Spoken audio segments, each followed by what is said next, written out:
Georg Sokla Silvia. Damos la bienvenida al podcast Easy German. Vous êtes sur Easy French. Bonjour Hélène, Bonjour. comment ça va aujourd'hui? Eh ben, ça va super. Et toi? Ben pareil, ça va bien. Je suis contente qu'on soit réunis aujourd'hui toutes les deux pour ce podcast. Et à l'heure où on enregistre ce podcast, même si chez moi il pleut des cordes, c'est le début de l'été et avec lui le temps des célébrations. Chez toi, c'est comment? Il pleut aussi? Eh oui, malheureusement, bien que je sois à Bordeaux, dans le sud, il pleut également et c'est un tout petit peu déprimant. Toi qui étais allé chercher le beau soleil du sud de la France, C'est raté. c'est loupé. Bon alors, je disais, l'été qui arrive et la semaine dernière déjà, on commençait par pas mal de célébrations. Déjà, il y a eu la fête de la musique. Alors la fête de la musique en France, elle a lieu le 21 juin, pardon. Et dans toute la France, il y a des artistes qui se produisent un peu partout dans les rues, et ce, jusqu'au bout de la nuit. Et petit aparté, le 28 juin, c'était mon anniversaire, qu'on a fêté avec les filles, bien sûr, mais bref, c'est aujourd'hui l'occasion pour nous de revenir un peu sur toutes les célébrations de l'été et de s'amuser, et ça nous emmène directement à notre première rubrique. Le sujet de la semaine. Alors Hélène, comme on le disait, tu viens du sud de la France, de la région de Bordeaux, et si je ne me trompe pas, je sais que dans le sud-ouest, ils savent faire la fête. C'est vrai ou pas? C'est absolument vrai. Oui, on n'est pas connu pour rien dans ce domaine-là. C'est vrai qu'il y a beaucoup de fêtes qui se déroulent dans tout le sud-ouest de la France en été et qui sont très réputées dans tout le pays, voire même à l'étranger. C'est super. Et donc, du coup, ça m'a inspiré le sujet de la semaine. Je me suis dit qu'on pourrait discuter avec nos auditeurs des fêtes et des festivals de l'été en France auxquels on a déjà participé, qu'on aimerait recommander ou qu'on déconseillerait à nos auditeurs. Alors Hélène, raconte-moi un petit peu, est-ce que tu as déjà fait des festivals ou des fêtes particulières en été ? Alors, j'ai bien dû en faire quelques-uns, effectivement. Alors là, tout de suite, je pense à une fête qui est très connue dans la région bordelaise, ou plutôt dans la banlieue bordelaise, qui se déroule, il me semble, fin juin, chaque année, dans la ville de Bègles, très près de Bordeaux. Et ça s'appelle, alors le nom est assez comique, ça nous faisait beaucoup rire à l'époque, ça s'appelle la fête de la morue. Et c'est quoi une morue? Alors, une morue, c'est un type de poisson, il me semble. Alors, je ne suis pas très qualifiée pour parler de ce sujet en détail, mais il me semble bien que c'est un poisson. En tout cas, quelque chose de vivant qui vit dans la mer et qui est un plat assez apprécié en France et peut-être dans d'autres pays aussi certainement. Et il me semble qu'à Bègles, ils sont connus pour ce plat spécifique. Et donc, chaque année, ils font cette fête de la morue où on vient manger de la morue. Mais après, c'est une fête tout à fait normale, une fête de village ou de petite ville tout à fait normale avec des choses traditionnelles comme des manèges, comme de la bière, des endroits où on peut danser et quelque chose de tout à fait traditionnel, mais ça s'appelle la fête de la morue. Ça a l'air génial. Vraiment, j'adorerais y participer. J'adorerais aller à Bègles juste pour cette occasion. Je sais pas, c'était vraiment quelque chose qu'on faisait quand on était ado. Je ne pense pas qu'aujourd'hui j'irais, honnêtement. Mais quand j'étais ado, c'était sympa. C'était un moyen de sortir avec ses copains le soir et de manger et de boire un peu de bière pour pas grand-chose et de passer un moment festif. Mais je pense qu'aujourd'hui, je m'abstiendrai. Mm-hmm. On reviendra sur pourquoi on s'abstiendrait d'aller à beaucoup de fêtes de l'été au final. Et est-ce que tu as déjà fait des festivals de musique ? Un peu, mais alors je suis jamais partie en festival dans le sens où je suis pas partie avec ma tante, avec mon groupe d'amis pour rester plusieurs jours dans un endroit pour un festival de musique. J'ai jamais fait ça. J'ai participé à des festivals dans le sens où à Bordeaux, l'été, il y a quelques festivals et donc j'y allais peut-être pour une soirée, par exemple.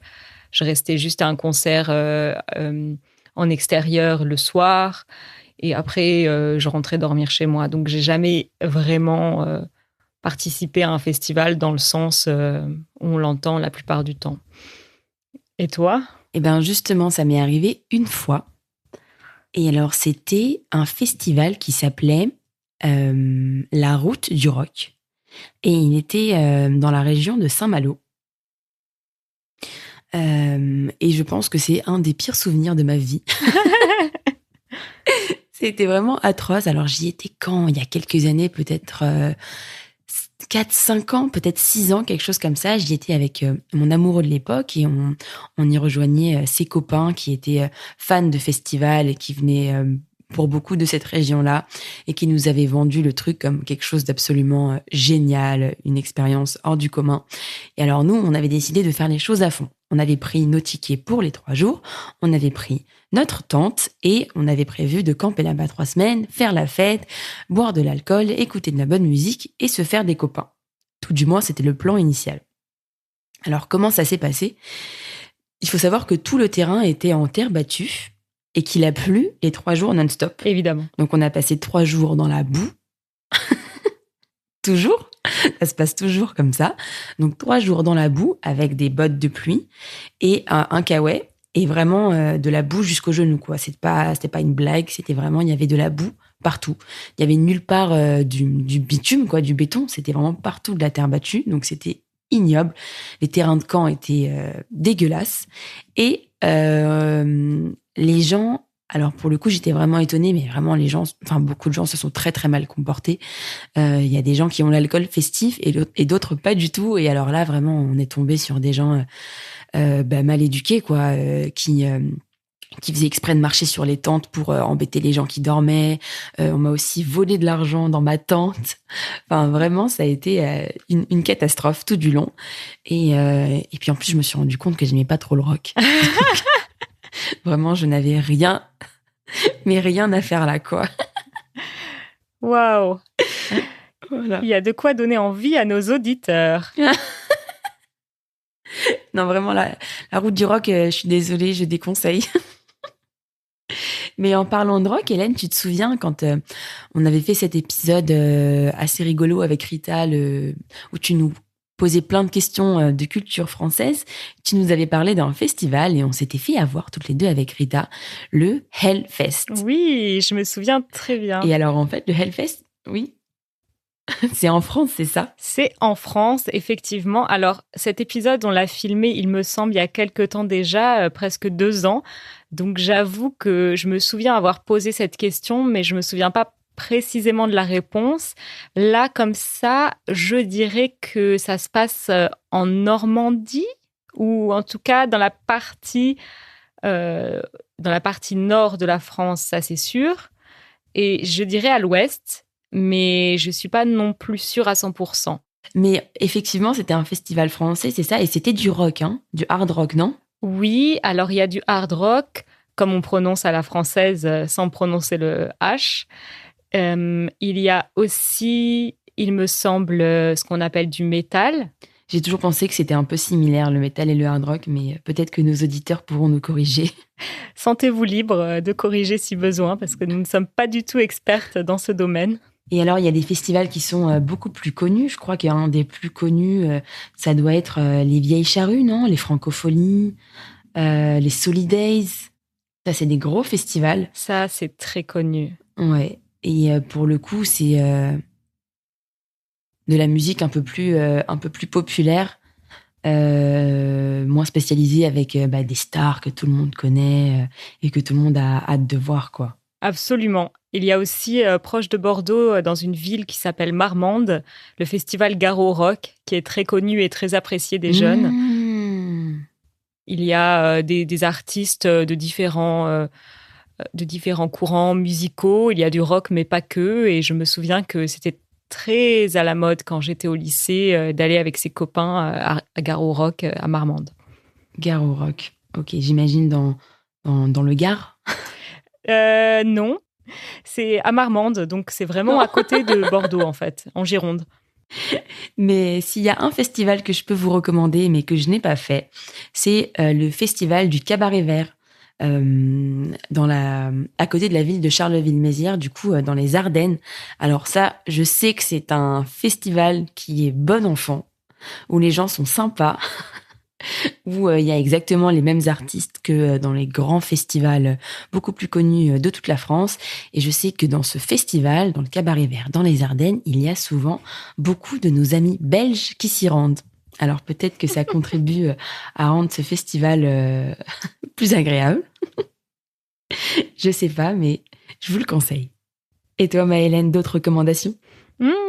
Alors, je n'y ai jamais mis les pieds, mais j'ai entendu dire que pour les amoureux du théâtre, le festival d'Aurillac était vraiment très sympa, avec beaucoup de théâtre de rue, de spectacles vivants, des choses vraiment originales et de grande qualité. C'est très, très célèbre et ça permet de découvrir aussi une autre région de la France dans laquelle on ne va pas forcément souvent, dans laquelle on n'a pas toujours l'idée d'aller, qui est très belle. Donc voilà, le Cantal, le département s'appelle le Cantal.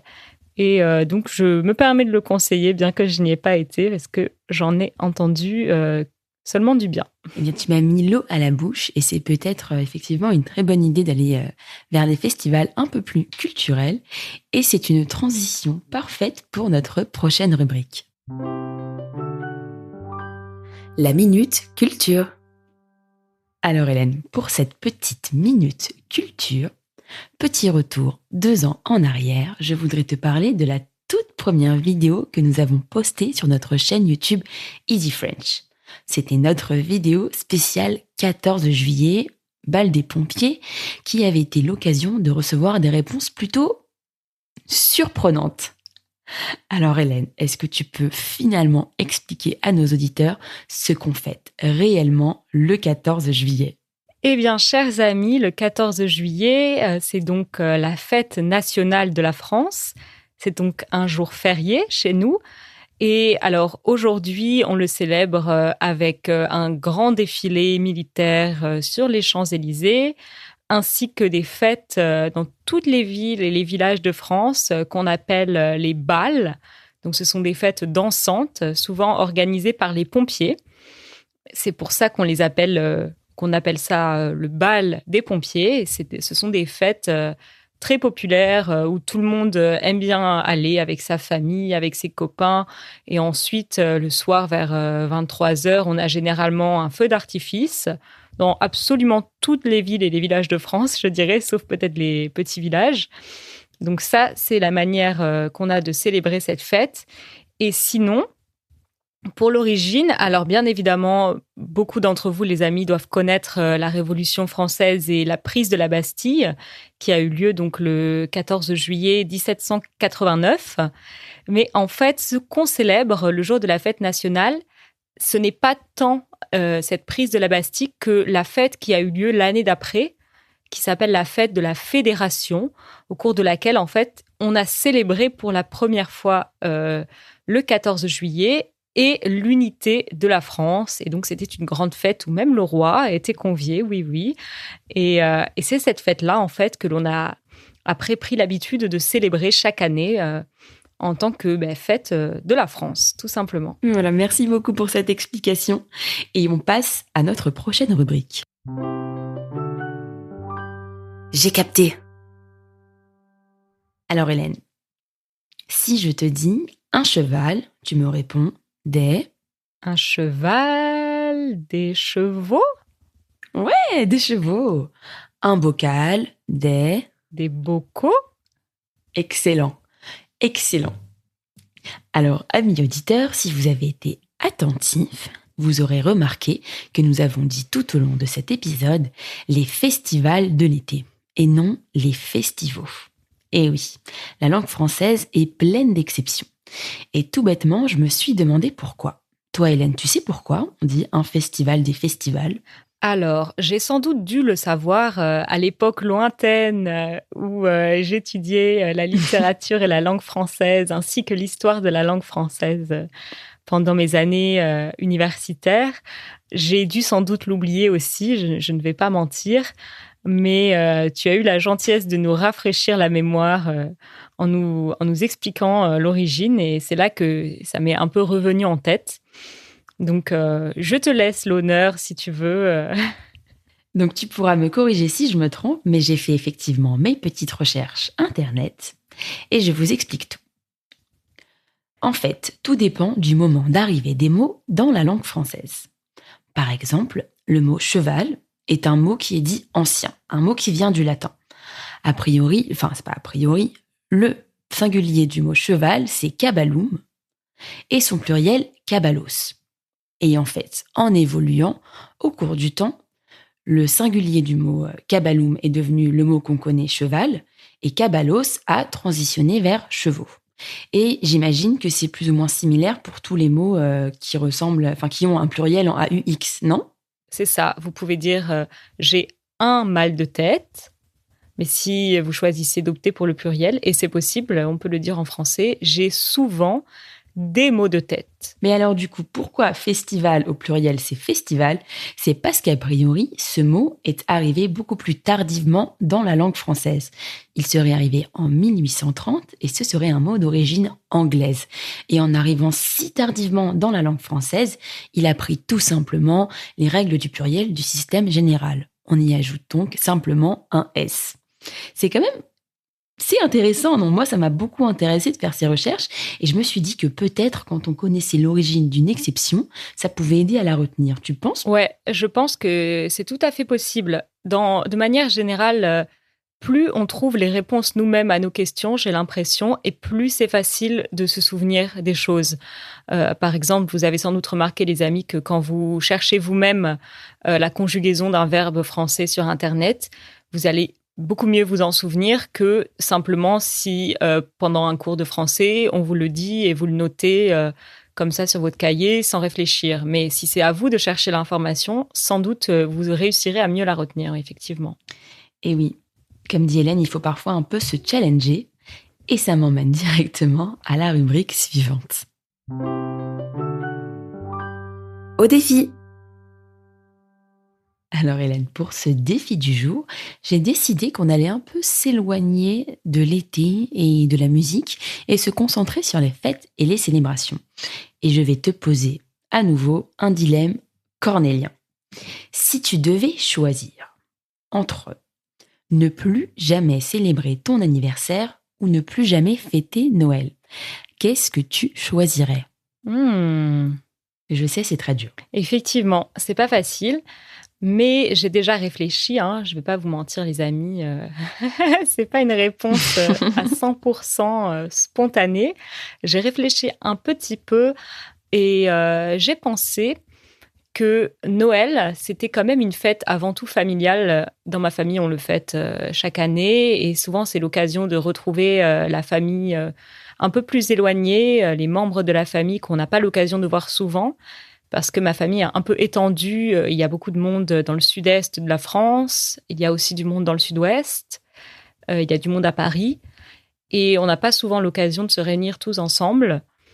Donc Noël, c'est vraiment la rare occasion où vraiment on se retrouve. Et je trouve que c'est quand même une belle tradition de se retrouver une fois par an et de garder cette habitude pour ne pas trop s'éloigner non plus. Donc je pense que je garderai Noël. Parce que l'anniversaire, déjà, c'est une fête peut-être un peu moins, qui rassemble peut-être moins. Parce que moi, je ne fête pas souvent mon anniversaire avec beaucoup de monde, parce que c'est simplement ma personnalité. Je n'aime pas beaucoup organiser des grandes fêtes. Donc, je le fais vraiment rarement. Et c'est vrai que souvent, mon anniversaire, je le fête avec les personnes qui sont autour de moi au moment de mon anniversaire. Donc, c'est souvent vous, les filles, Rita et Judith. C'est souvent avec vous que je fête mon anniversaire depuis depuis qu'on se connaît. Et c'est super, mais effectivement, si je le fêtais pas, je sais qu'on aurait quand même des occasions de passer des moments festifs ensemble. Donc, ce serait pas non plus très grave. Et je le fête rarement avec ma famille. Donc, voilà, c'est moins une occasion de se rassembler, je trouve. Pour moi, personnellement, dans ma manière de fêter Noël et dans ma manière de fêter mon anniversaire, l'anniversaire a moins cette capacité à rassembler du monde. Mais t'imagines tous les canaux à côté desquels tu passerais, Hélène? Ouais, c'est vrai. Ah, mais je dis pas que j'ai envie de ne plus jamais fêter mon anniversaire. Hein. Et toi? Mais si je devais répondre à la question, je pense que je répondrais effectivement comme toi. C'est vrai que Noël, c'est quand même... Enfin, Noël ou Hanouka ou les fêtes de fin d'année, c'est vraiment des moments... ça fait partie des rares moments où vraiment on peut se réunir en famille et c'est assez unique. C'est vrai que dire je veux fêter que mon anniversaire, ça peut sonner peut-être un peu plus égoïste. mais oui, je pense que t'as tout résumé. Mais sois honnête, hein, t'as le droit de vouloir fêter ton anniversaire. Hein. Chut. Non, Noël. J'adore Noël. Bon, je m'excuse encore pour ce dilemme, au final pas si cornélien pour toi, mais je crois qu'il est enfin temps de passer à notre rubrique défouloir. Je râle, tu râles, nous râlons. Pour notre section défouloir de la semaine, j'ai pensé qu'on pourrait parler de tout ce qu'on déteste pendant les festivals de musique et pendant les fêtes de l'été. Et je sais qu'il y a plein de choses. Par où commencer ? C'est ça. Bon, déjà, je vous ai raconté ma première anecdote qui est déjà plutôt pas mal. Hein. Les gens trop alcoolisés pendant les festivals, les vols dans les tentes, la boue, c'est déjà pas mal. Ça fait déjà beaucoup de choses que je déteste pendant les festivals. Et toi alors ? Alors, moi, j'ai maintenant un souvenir de la fête de la morue qui m'est revenu. Je devais avoir 17 ou 18 ans. Et cette année-là, il faisait extrêmement chaud. Il y avait une grosse canicule, comme on en a eu dernièrement à Paris. Donc, il faisait 35, 40 degrés, très chaud. Et le jour de la fête de la morue, on avait donc eu une journée comme ça, très chaude. Et le soir, on s'était dit, on va partir sortir un peu. Là, la chaleur se dissipe un peu. Ça commence à être un peu plus frais et plus sympa de sortir maintenant. Donc, on est allé avec mes amis habillés en petite tenue estivale, les tongs, les shorts, les petits débardeurs, etc. Et on est allés tous ensemble à la fête de la morue. Et là, après peut-être 1 heure, on voit les nuages qui commencent un peu à s'amonceler et petit à petit, le ciel qui devient très noir et le vent qui souffle et un énorme orage a éclaté et il s'est mis à pleuvoir des torrents. On était absolument trempés. On n'avait bien évidemment ni parapluie, ni ciré, ni rien pour se protéger et on a dû rentrer à pied. Donc marcher peut-être, je sais pas moi, 4 kilomètres sous une pluie torrentielle. Donc ça, j'avoue que voilà, dans les festivals, dans les fêtes comme ça, qui se passent à l'extérieur, la petite douche optionnelle, c'est vrai qu'on aimerait bien s'en passer quand même. Ah oui, non, je suis bien d'accord. Vraiment, quand il pleut sur les festivals, c'est horrible parce qu'en général, il y a très peu d'endroits pour s'abriter et ça devient très facilement... très rapidement, difficilement supportable, quoi. Surtout quand on n'est pas équipé. Et est-ce que tu as déjà eu affaire pendant les fêtes ou les festivals à la saleté, vraiment, des gens qui jettent un peu tout et n'importe quoi par terre, que ce soit des canettes, de la nourriture, des papiers d'emballage, ce genre de choses. Moi, j'ai l'impression que ça tend quand même à diminuer, mais clairement, ça arrive toujours, quoi. C'est insupportable, ça, non ? Ouais, ça arrive toujours. Et aussi les toilettes sales. Je voulais pas trop en parler, mais... Non, mais t'as raison, c'est répugnant. Enfin, déjà, les toilettes en festival, c'est pas des vraies toilettes, quoi. C'est des toilettes de chantier. Bon, ça, c'est compréhensible, hein, c'est normal. Ils vont pas installer 100 toilettes en dur. Mais t'as raison, ça devient rapidement absolument infect, quoi. Moi, j'aime pas les gens qui renversent des choses sur les autres. Non, mais... Oui, parce qu'il y a effectivement des gens qui prennent un malin plaisir à emmerder les autres. Ça, c'est incroyable, non ? Ouais. Mais enfin, bref. Bon, est-ce qu'on a assez râlé pour aujourd'hui ou t'as encore des choses à dire ? Je pense qu'on peut passer à des choses peut-être un peu plus amusantes, un peu plus légères. Les ondes joyeuses. Alors, une question toute simple, mais qui j'espère t'inspirera. Est-ce que tu as des beaux souvenirs d'été à partager, ou de fêtes de la musique, ou de festivals?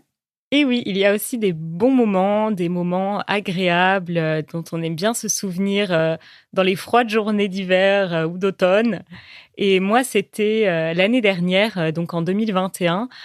En 2020, il n'y avait pas eu de fête de la musique. Il me semble qu'elle avait été donc annulée à cause du Covid. Et en 2021, on y a eu droit. Et c'était justement tout particulièrement agréable d'y participer parce qu'on en avait été privé l'année d'avant. Et ce que j'adore à la fête de la musique, moi, c'est juste sortir de chez moi et me balader dans mon quartier. Il n'y a pas besoin d'aller loin et d'écouter comme ça les gens qui sont dans la rue en train de faire des petits concerts improvisés, de jouer de la musique, de chanter.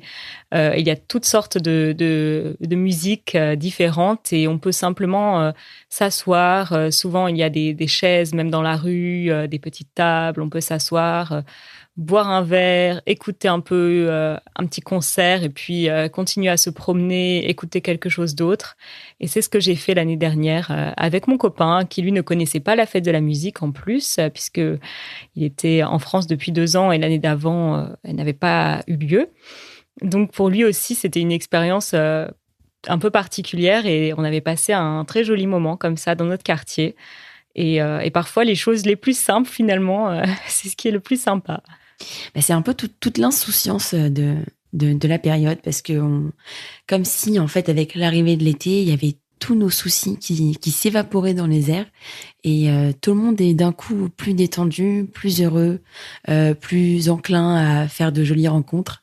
Et moi, c'est vraiment ça ce que j'aime avec le début de l'été. Et ça nous emmène à notre prochaine rubrique.